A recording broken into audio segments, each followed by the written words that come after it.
Welcome to this first Flash episode of 2025. It will be an interesting year for sure, with Trump at the helm and also with Elon Musk involved. So with the incoming administration, we're likely to see a bit of a shakeup, and we should expect to see more volatility across the sectors, which is really ideal for the option plays that we set up. So as many of you know, we utilize a tops-down, fundamentally based approach where we develop long and short ideas that we then apply using various option structures. Nothing fancy, but we aim for kind of the 20 to 60 day time frame with setups with a very high reward risk. Okay, so with that in mind, let's have a look at a couple of the major development that is happening right now. So probably the most noteworthy thing on the macro front unfolding going into 2025. Okay, is a steepening of the yield curve. So after being in negative territory for 2 years or so, the yield curve bottomed in the summer of 2023, and it's now not only in positive territory, okay, but accelerating quite rapidly. That's because 10-year yields are just climbing a lot faster than the 2-year. So what does that mean? Well, a steep yield curve typically indicates accelerating economic expansion, but can also signal the potential for future inflationary pressures.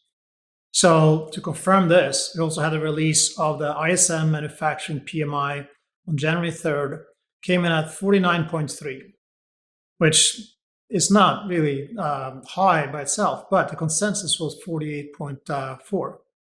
Okay, so after 6 months of weakness, this leading indicator has now jumped back up to April 24 levels. In the meantime, the Fed had also walked back previously expected 100 basis point rate cuts for this year to 50 basis points.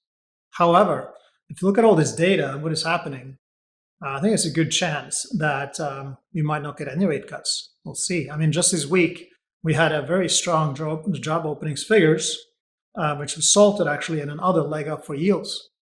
Stock market didn't like it either. So maybe we won't see cuts. We'll see what happens on that. Now, on the global notes, over in China, they are struggling. Actually, they have the opposite thing going on there. Okay, they have bond yields that are just falling off a cliff as that economy is really struggling. We had a Chinese Caixin report. That's their manufacturing PMI report. That was reported beginning of the year, and it missed the estimates, but it's still holding above 50. So, and it's showing a growth in the factory activity.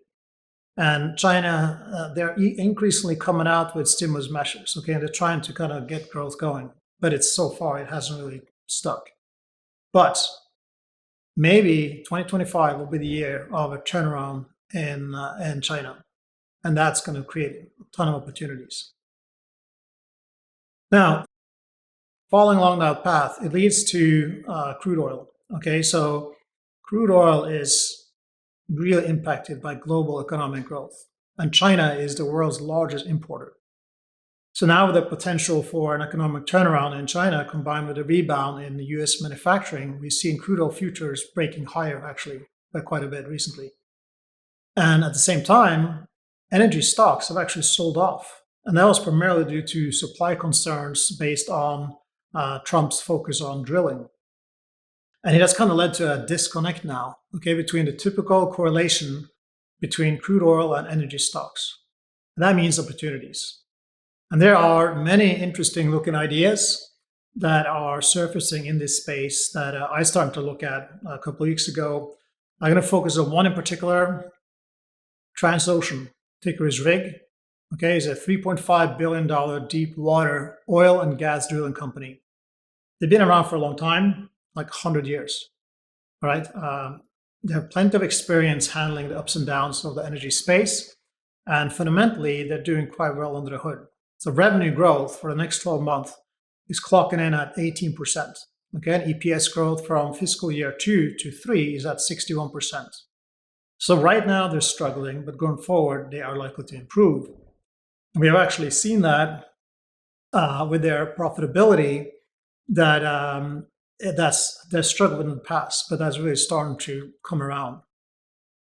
Talk about more about that in a sec. But their fleet, okay, is fully contracted for the next 2 years. and day rates are very favorable.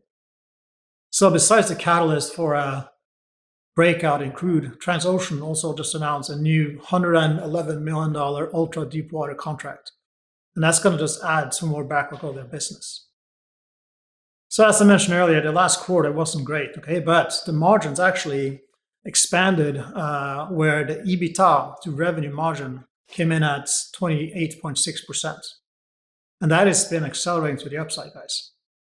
And they have a fiscal year end coming out on February 19th.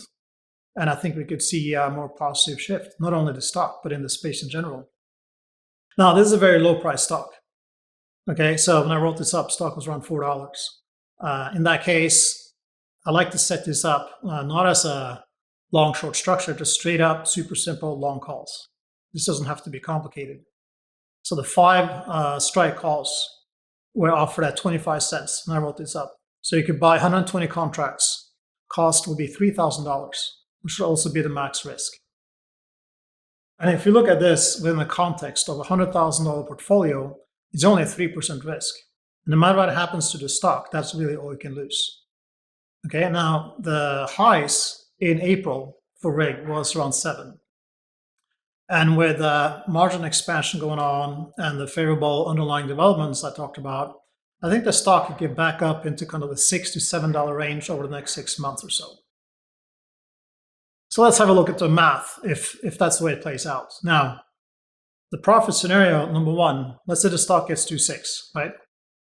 So stock is at 6. We have the $5 strike minus 25 cents, that was the cost, times the 120 contracts, times the 100 multiplier, is a $9,000 profit. Let's say the stock is to 7. Then you have 7 minus 5 minus a quarter times the size, again, $21,000 profit. Okay, now the only way you lose here, if the stock stays below 5 at the expiration and you don't do anything, okay, and they expire worthless, it's going to be a loss of $3,000. But that's the max you can lose, no matter how far down the stock goes. So within the context of a $100,000 portfolio, you're risking $3,000, but you can make 20% or more. Upside is unlimited. So that's a pretty nice one. It's actually already working out for me. Another one I'm looking at here is a short idea. Again, Constellation Brands, ticker is STZ. They are one of the largest wine importers in the US, and their market cap is 40 billion. Okay, so what's the story here? Well, back to the macro data. Okay, so the latest retail sales report showed that the food and beverage space reported a 44 basis point drop for November versus a 87 basis point climb in October. So there was a huge miss on a month-on-month basis. There's also been deceleration on a year-over-year basis over 2%. So that might not sound like a lot, but look, it leaves that sector at the very bottom end of the whole kind of retail space. All right, so what's going on with this company specifically? Well, the fundamentals, when you at the surface, are not terrible.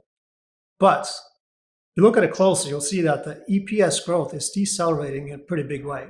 So for fiscal year 1 growth, we're looking at 14%. Then for fiscal year 2, 11, and then down to 10 in fiscal year 3, which is not that big of a deal in itself. Okay, but have a look at this balance sheet. Current assets are 3.6 billion.